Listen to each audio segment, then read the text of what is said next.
Hey guys, how's it going today? This is cryptoFOXXY, and thanks so much for stopping by my channel. So in this video, we are going to talk about Fetch AI being talked about in Forbes magazine. So we're going to take a look at the article, see what it's about, and see what it is they're actually talking about in the article. I just said that. Anyways, you guys know what to do. Hit the like button, subscribe to the channel if you haven't already. It's free to do so, or follow me on X wherever you're watching this, and let's get into this article. So I thought this was pretty cool. I saw Artificial Superintelligence Alliance (ASI) posted on their X account that the founding partner Fetchai was mentioned in Forbes this week. So I thought that was pretty cool. I thought I'd go over and take a look at it. And the reason I decided to do a video on it is because the Forbes magazine actually is it has a paywall, right? So you only get a certain number of articles that you're allowed to read before having to pay for the service, which is crazy. Luckily, this is the first one I've read, so it allowed me to read the whole thing. I just picked out a few highlights from the article, and we'll obviously talk about where they mentioned FET as well. And we're going to also go look at the chart, see what's going on over there in terms of price and such. Artificial intelligence has evolved from a novelty to a necessity right in front of our eyes. That's cool. So once useful for viral image generation or clunky essay prep, evolved almost overnight. I remember that people were using them, OpenAI and ChatGPT, and that just basically write essays and things like that. So it's evolved into modern business operations, and this is going to get even bigger, right? This is something that is just beginning, and we're just kind of starting to feel out where this is going to go. Transforming customer service, recruiting, engineering, and decision making processes all across industries. Most CEOs, the question isn't whether to invest in AI, but where to basically prioritize, right? Because it can get a little bit expensive depending on what you're trying to do. And, making the most bang for their buck in the beginning is probably something that most businesses are going to want to focus on. Examples of how AI are being used in real life applications. There's a ton. Like we mentioned, recruiting. We've got customer service. We've got even supply chain and ordering and things like that for companies is AI is being used for in robotics. But CEOs have prioritized cloud and edge computing, connectivity, and generative AI thus far, with significant adoption spikes to be expected in categories such as industrial machine learning, cybersecurity, and robotics. Those are some pretty hefty categories there that are going to take a bit of time, and no word of a lie, going to take a bit of time to get to that point, but they've already have a really good start on it, so that's really cool.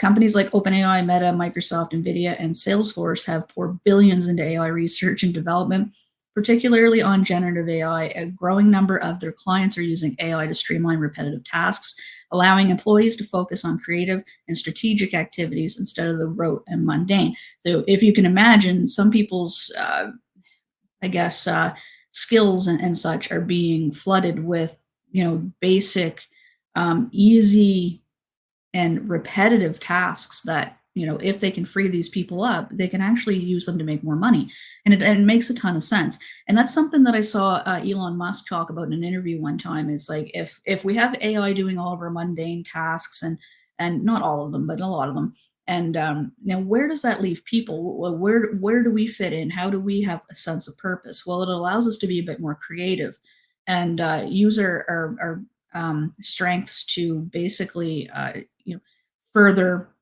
companies, further businesses, maybe make your own business, do whatever, but it allows us to be a bit more creative and actually like do things that feel like we're having a sense of purpose, right?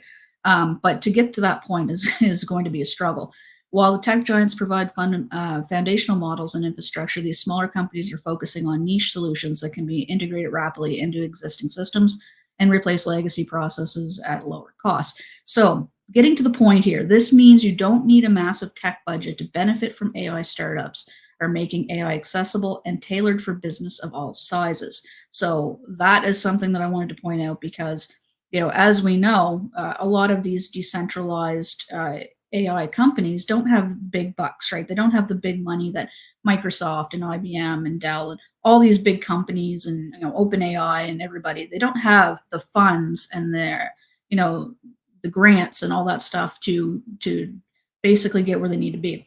They're working with smaller budgets and where allow the big companies to do a lot of the heavy lifting and then kind of benefit from that, right? And that's a lot what these companies here are doing. Creating agentic systems, AI is rapidly evolving beyond isolated solutions to build agentic systems where multiple AI agents collaborate to automate complex processes, optimize operations, and drive intelligent decision making at scale. Platforms like Valerie Deister and Fetchai are leading this shift by creating decentralized networks of AI agents that can work autonomously or in coordination to achieve specific tasks. I know that's a very small plug, but it's a very, very important one, where they have actually mentioned Fetch AI in this article. I think it's really important to note the decentralized companies that are building a lot of these AI autonomous agents. And Fetch AI, we know, is ahead of the game. They've been doing it for a while now. Before AI was this, massive. I want to say massive narrative, I guess it could be the word that I'm looking for here. So let's jump over. We're going to take a look at the price action here. So this is FET on the 1 day. I drew this line a while ago back here because I was pretty sure we were going to bounce in this area in the 70s because I bought a little extra in the 80s. I was pretty sure, if we hit to the 70s, we weren't going to go much lower. Obviously, that doesn't mean down the road that we could have another retrace kind of thing. But as of right now, up to $1.62, things are looking really, really good. That is a ton of green candles on the 1 day chart. So each one of these candles is a 1 day, and yeah, take a look at some of the others as well. This is the 1 hour. So yeah, so this is the 1 hour. So things are moving up pretty nicely. So this would have been September 6th, and that's just basically gone absolutely crazy. So, there's a ton of talk, a ton of sentiment, and positive sentiment around Fetch AI as well as their official Superintelligence Alliance right now. They have a governance vote coming in for kudos at this point. It's on until September 24th. So if you need to vote in that merger, in the oh my goodness, in the merger vote, please do so. I have a video that I posted the other day explaining how to do so, and some very important articles for you to follow in case you need some help getting to that point where you need to vote. So please exercise your right to vote if you are a Fetch AI, Fetch AI, ASI, kudos holder. You can vote. So please do so because that's basically why we have these governance proposals, because we are really driving the force of where this thing goes. So please do so.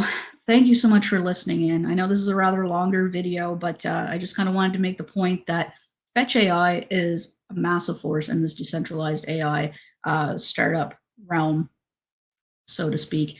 And it is really one that's already out there. It's definitely ahead of the curve. It's ahead of the game. All these other AI projects that are coming in right now are, a lot of them are starting from scratch and such. And Fetch AI has already been out there doing this thing. So, kudos to them.